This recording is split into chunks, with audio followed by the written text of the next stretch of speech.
Ready to ditch that default URL and finally give your Vercel project a professional home on the web? First, head over to your domain registrar. That's where you bought your domain name. Log in and find the DNS settings for your domain.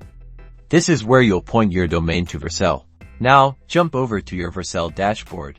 Select the project you want to connect to your domain and click on Settings. You should see a domain section. Click Add Domain.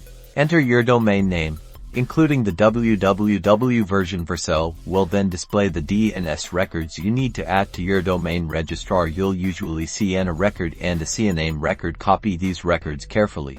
Back at your domain registrar, add these records to your DNS settings. The record points your domain to Vercel servers and the CNAME record redirects the www version of your domain. Be patient.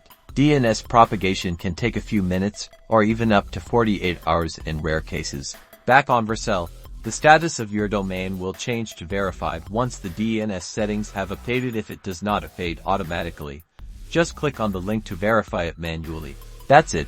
With your domain verified and connected, your Vercel project is now live on your own custom domain. Enjoy your new professional online presence.